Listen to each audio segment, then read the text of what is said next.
Liz spotted Cris slumped against the table, swaying like she was barely upright. Her eyes narrowed, lips tight. She couldn't believe what she was seeing. Across the yard, Gionni and Don clocked it too. Cris stumbling toward the bar, her movements loud, messy, and impossible to ignore. "You drunk little slob! Can't even stand up straight," Liz calls out. "Who said that?" Cris perks up, gulping down her drink. As Liz's voice rang out, calling to Cris, Cara and Michelle quickened their pace. They reached Cris just in time to see her slurping her drink, unsteady on her feet.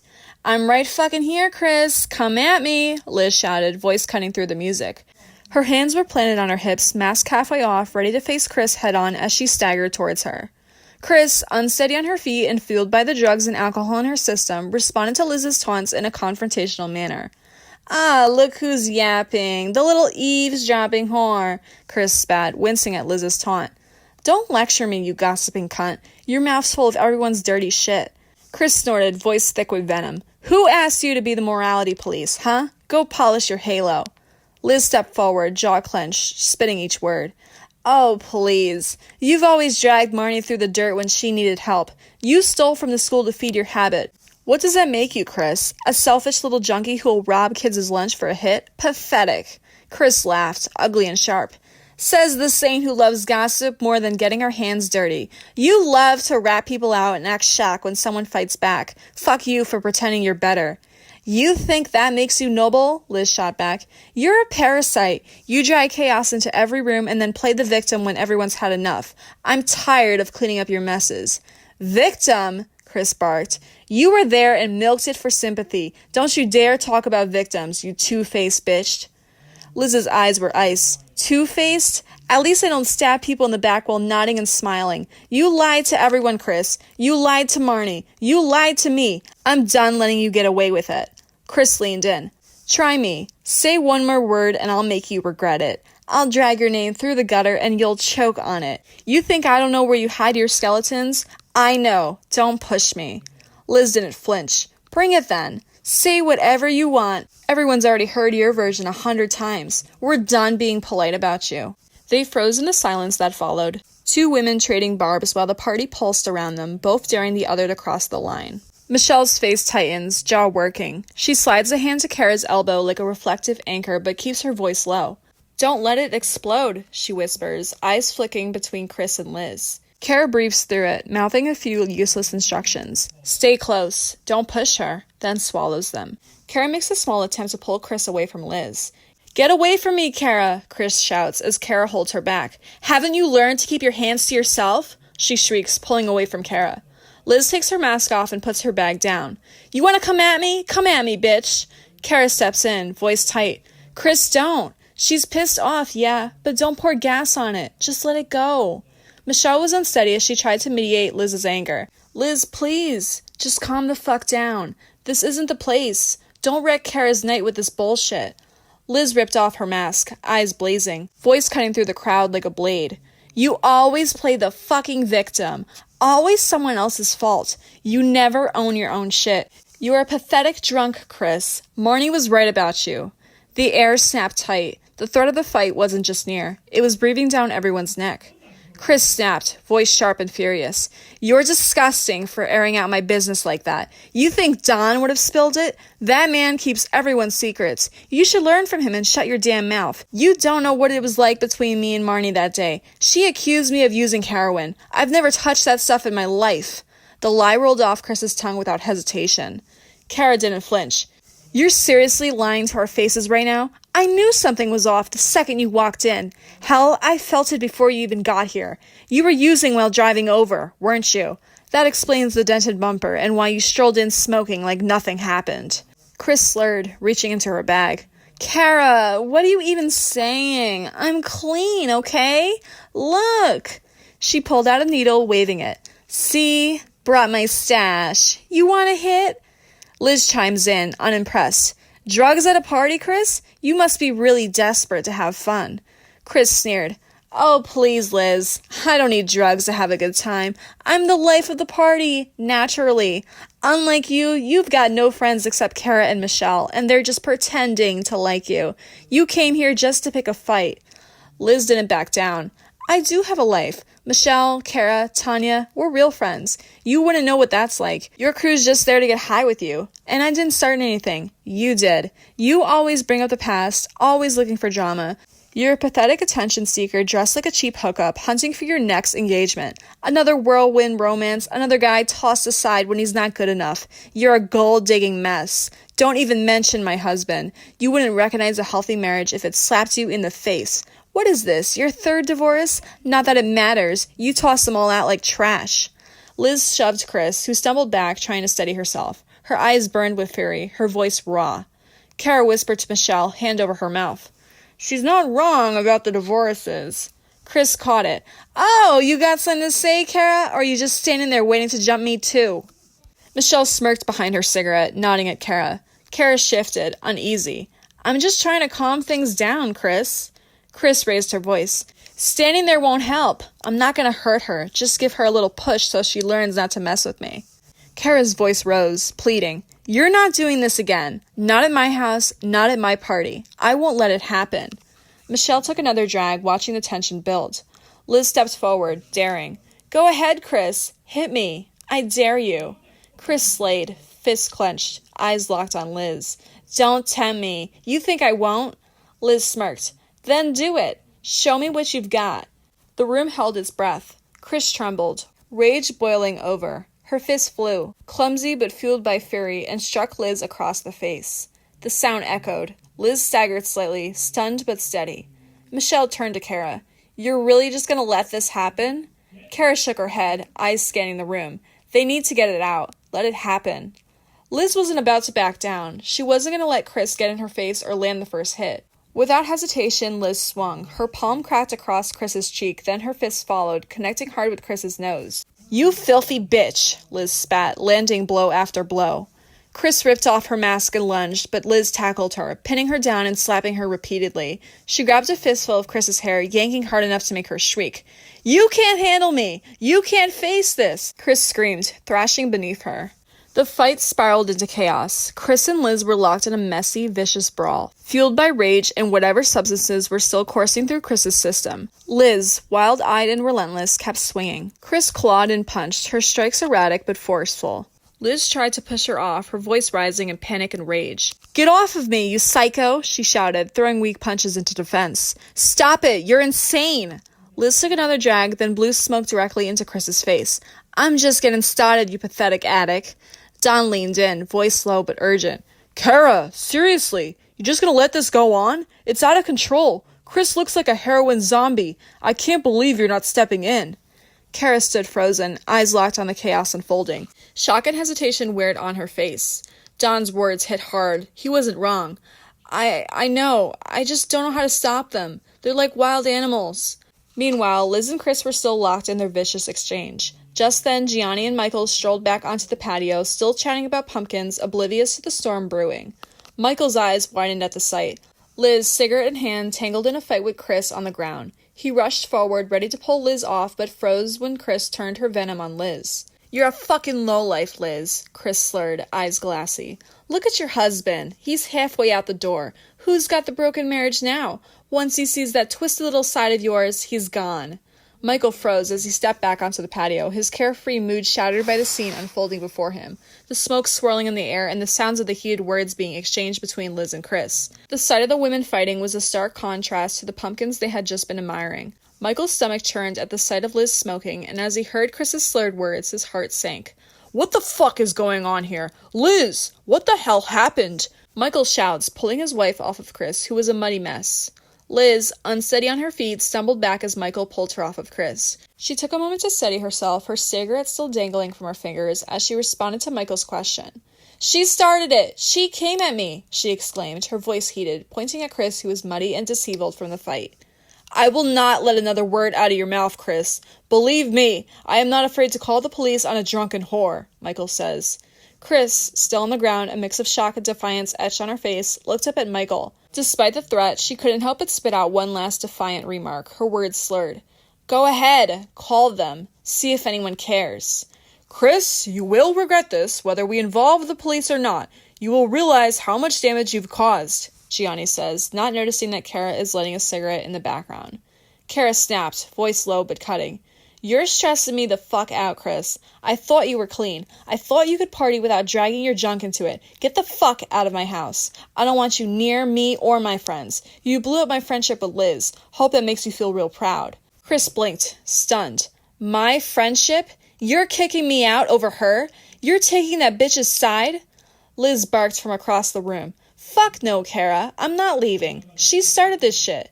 Gionni stepped in, voice firm.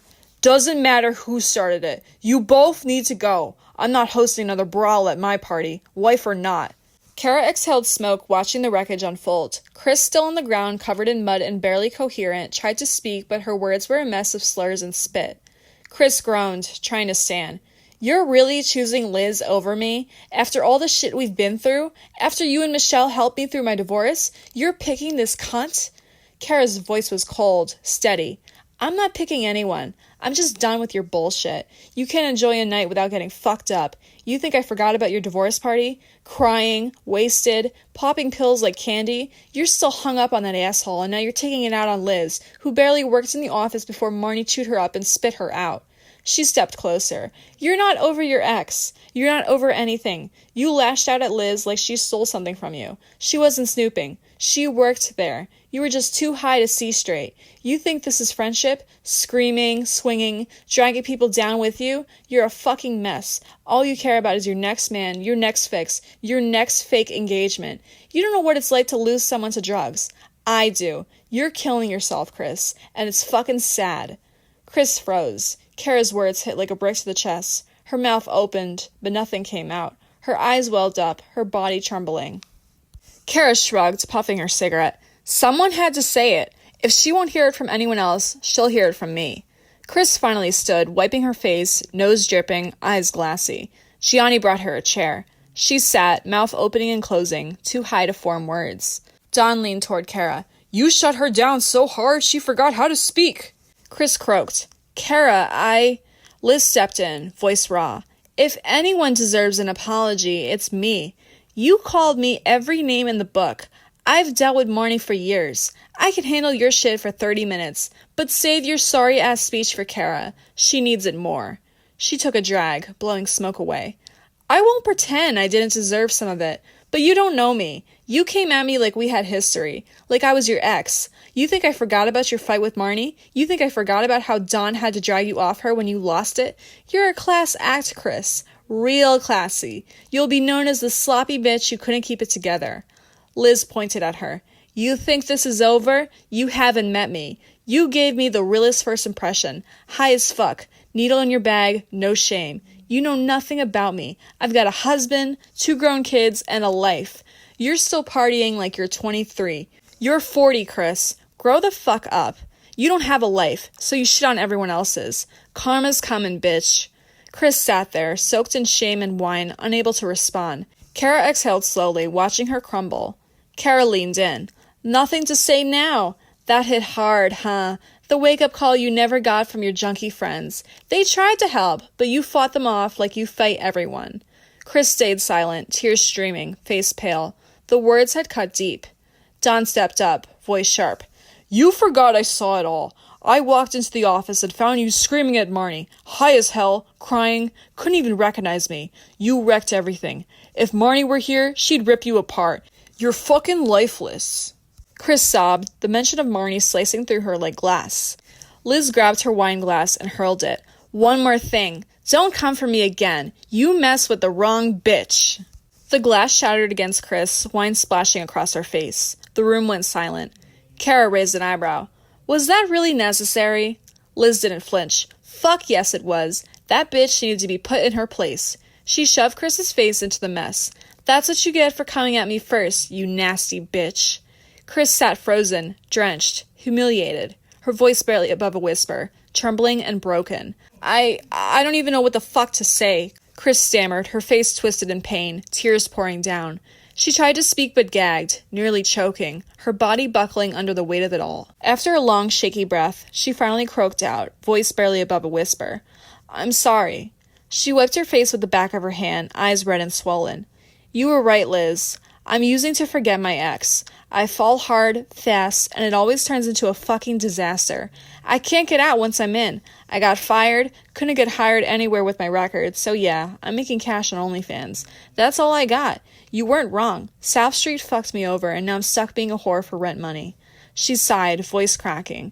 I'm sorry for what I did. You don't owe me shit. I barely remember meeting you. I was high as hell. I judged your life like I knew anything about it. I don't. I don't know your marriage, your job, what happened with Marnie. I just wanted to say I'm sorry. I know I'm a mess. I know I need help, but I'm not asking you to stick around. I just needed to say it.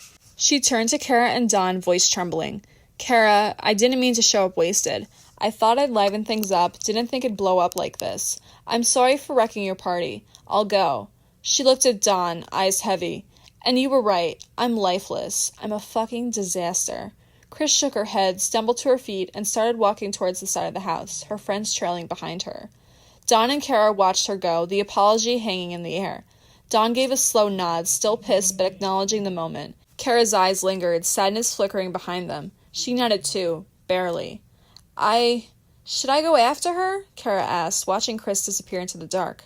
I don't know what to say. I'm fucking speechless. Don shook his head. Let her go. She needs to face this shit on her own. We can't fix it for her. Liz stepped up, voice low. She's hurting. She'll figure it out eventually. Hopefully would help, but right now, let her walk.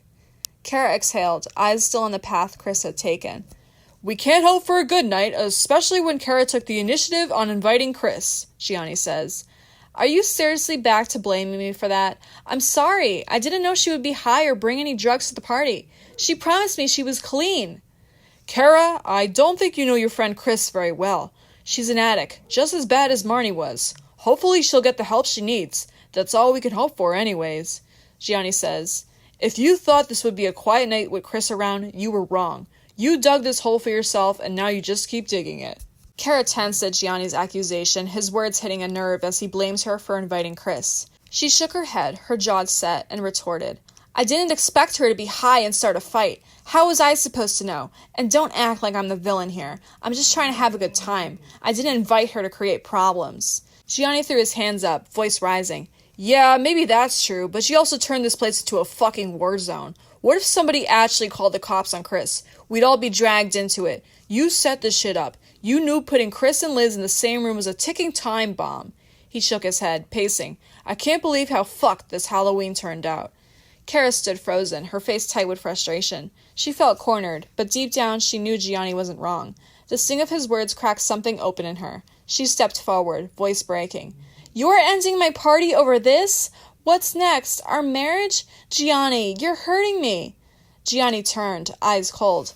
Hurting you? Don't start crying now. You let this whole thing blow up. I was trying to enjoy myself, and you embarrassed me and my friends. You should be ashamed. We need fucking counseling. He walked off, leaving Cara standing there. Cara collapsed to the ground, sobbing, her voice barely audible. I can't fucking believe him. The sting of Gianni's words, counseling, blame, shame, hung heavy in the air like a slap that wouldn't fade. Every step he took away from her felt like a knife twisting deeper. Michelle dropped beside her, wrapping her arms around her. Oh, Cara, it's gonna be okay, I swear. Cara wiped her nose, eyes swollen and red. I don't even know who I am anymore, or who the hell he wants me to be. Michelle held her tighter. That's not the question, babe. It's who you want to be, who we love you as. Cara looked up at the group, voice cracking. I'm so sorry, guys. I didn't want tonight to turn into this mess. If you want to leave, I get it. Liz knelt down, placing a hand on her shoulder. It's all right, Cara. Shit happens. We're here if you need us. Don gave a small nod, his face still tense but softening. Yeah, we'll stick around. You're not alone. Michelle added, firm and warm. We've got you. Whatever you need. Their voices landed like a lifeline. Cara's eyes flickered with gratitude, her voice barely above a whisper. Thank you. Seriously. Cara sat up slowly, her voice low. Michelle, can I bum a cigarette? I think Gianni's just looking for a way out. Divorce bait. Michelle nodded, pulled out her pack, and handed one over. Cara lit it, the flame casting shadows across her tired face. I don't know what the fuck to do, she murmured, cigarette dangling from her lips. I'm gonna grab a drink. The night's not over. I'll come with you, Michelle said, helping her up. Cara leaned on her and the two headed towards the house. Cara exhaled a long plume of smoke, her mind spinning with confusion and dread. Dawn called out behind them. Anything we can do? Cara turned slightly, her voice raw. Just be here. I never thought I'd be dealing with marriage shit like this. Michelle stayed close, guiding her through the door. You're not alone, Cara. We've got you. No matter what happens, we're here. Cara clears her throat, taking another drag of her cigarette before speaking, her voice tinged with a mix of sadness and resolve.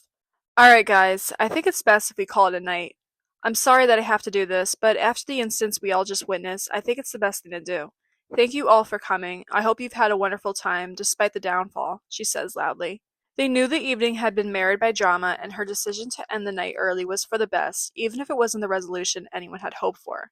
It's been a pleasure, Rebecca. Take care. Cara responds, hugging her back briefly. Meanwhile, as Rebecca made her exit, the others followed suit, leaving one after another, offering their farewells. Carol's warm hug provided a small sense of comfort amidst the chaos. As they left, Cara nodded, her voice a mere whisper. Thank you. Have a safe drive home. Susan and Hilary bidded their farewells to Cara next. Have a nice night, Cara. We had a wonderful time here again. Hopefully next time will be better, Hilary says, hugging Cara. Good night, Cara. I hope you feel better, Susan says, giving Cara a hug as well. Thank you, ladies, she whispers, hugging them back. I hope so too. Drive safe. Gionni was at the other end of the patio, saying his goodbyes to his fellow friends and co-workers.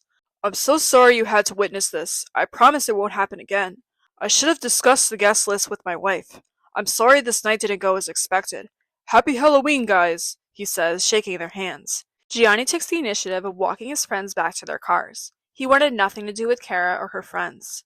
Tanya stood to leave next. Good night, Cara. She gives Cara a brief hug and pat on the back. Thank you for a lovely night, Cara. It was nice seeing you again, Carla says, hugging Cara. They both made their way out the front door and into the driveway.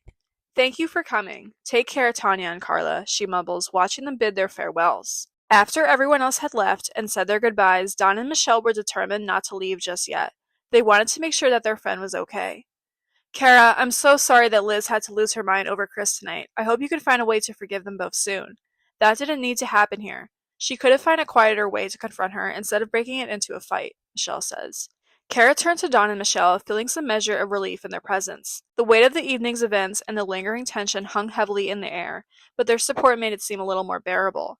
She sighed, running a hand through her hair, her eyes a mix of disappointment and sadness. I know, she admits. It was such a mess. The party, the argument. It wasn't how I wanted the night to go. It's all right, Cara. Next time we'll be better, Dawn says. I hope so, Cara replies softly, her voice tinged with a hint of sadness and uncertainty. She takes a deep breath, her eyes scanning the patio with a slight sense of emptiness now that the party had come to an end and only her two close friends remained. Cara glances at the clock, realizing that Gionni hasn't come back into the house yet. I'm more worried about my marriage. I'm not sure if Gionni will be able to get over what happened tonight. He might try to end it all on me, just like Liz did with Cris. Cara shakes her head, taking a deep breath. Michelle places a comforting hand on Cara's shoulder. Cara, you're not a mess. You've been through a lot tonight. Michelle looks down, her voice soft. Anyone would be upset in your position, and your marriage is strong. It'll get through this. Thank you, Michelle. You're a good friend, Cara says. Of course. Are you going to be okay if I leave? Michelle asks. I just want to get home before I get too tired and can't drive. Cara nods, understanding the need for Michelle to get home safely. Don't worry about me. Go home and get some rest. I'll be all right. Cara tries to offer a reassuring smile, though the strain in her voice is palpable. All right, love. Just call if you need anything. I'm always here for you, Michelle says, giving Cara a reassuring hug. Good night, Dawn. Michelle stands up. Cara hugged Michelle tightly, grateful for her unwavering support and love. Thank you, she says softly, her voice tinged with gratitude. Good night, Michelle. Michelle waves at Dawn, who replies, Good night, Michelle. Drive safe. Michelle lets herself out, opening the front door. Dawn and Cara are still sitting on the couch, waiting for Gionni to make his way back inside. As Michelle pulls out of Cara's driveway, Gionni walks up to the porch and opens the door. Cara, are you down here? He calls out, closing the door behind him. Have a good night, Cara. Dawn retrieves his car keys from his pocket and gives Cara a small hug. Thank you for coming, Dawn. It was nice to see you again, she says, standing up to walk him out. She walks Dawn through the kitchen and then down the hall, only to find Gionni standing by the door. Hey, Gionni says to Cara, opening the door for Dawn. Cara nods to Gionni, keeping her voice low, and her expression tinged with a mix of uncertainty and emotion. Hey, she replies, her voice barely above a whisper. I think we need to talk, Gionni said, voice low. Cara nodded, swallowing the lump in her throat. Yeah, let's talk. They moved to the living room, the silence between them thick. Cara sat first, fingers twitching. I'm sorry, she said quietly. I should have known Cris would blow up. I should have talked to you before inviting her. I didn't want to pick sides between her and Liz, but I fucked up. Gionni sighed, eyes locked on hers. You knew they had history. You still brought them both. That's on you. I didn't want to break girl code, Cara murmured. I didn't think it'd get this bad. Girl code? Gionni scoffed. You're almost 50 years old, Cara. This isn't high school. You chose drama over our marriage. That's selfish. Cara flinched, guilt rising. And that speech you gave Cris? Out of line. You let this party crash and burn. You embarrassed me in front of my coworkers. I'm done pretending this was just a bad night. She stayed quiet, eyes wide, heart pounding. See? Nothing to say. I try to talk calmly and you sit there like a brick wall. It's embarrassing. I get it, Cara whispered. I fucked up. It won't happen again. Gianni's tone softened slightly. I'm not trying to shame you, but this was a mess, and it hurt. I'll fix it, Cara said. If that means counseling, I'll go.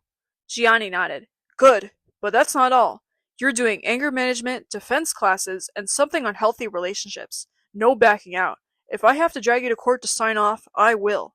Cara sat still, absorbing every word. After a long pause, she nodded. Okay, she said. I'll do it. Are we clear? Cara asked, ready to end the night. Gionni paused. One more thing. You broke my trust and kept shit from me. Since when do you smoke? Is this Michelle's influence? Cara's face fell, voice barely above a whisper. It's not Michelle. I did it. On my own. And you thought hiding it was smart? He snapped. I didn't want to upset you. I just needed something to cope. Cope with what? Marnie's gone. What the hell are you still holding on to? Cara flinched, tears rising. I'm scared you'll leave me. Gianni's anger cracked. He reached for her hands. Why would you think that? After the party, after Marnie, I thought you'd stop supporting me, that you weren't proud of me for helping her. Gianni's voice softened. I'm proud of you, Cara. I love how much you care. I'm sorry I made you doubt that. I'm also scared you'll stop loving me, she whispered. I won't. Ever, he said, voice steady. I love you. Always. Cara nodded, eyes wet. I'll do whatever it takes to fix this. She leaned in, kissed his cheek, and the silence between them finally settled. Gionni softens at her words. Thank you, he whispers, his voice softer. And you can tell me anything, okay? No more secrets, no judgments. Okay, Cara shows a small smile. The chaos and fighting that erupted during the party had a significant impact on her relationship with Gionni, leading to tension and uncertainty in their marriage. After the incident at the party, Cara is consumed by guilt and remorse for inviting both Liz and Cris, knowing it was a recipe for disaster. Though Cara carries the regret and guilt of the party, Gionni and Cara commit to healing and moving past the incident. Through counseling, open discussions, and a renewed dedication to their marriage, they heal over time and rebuild their connection.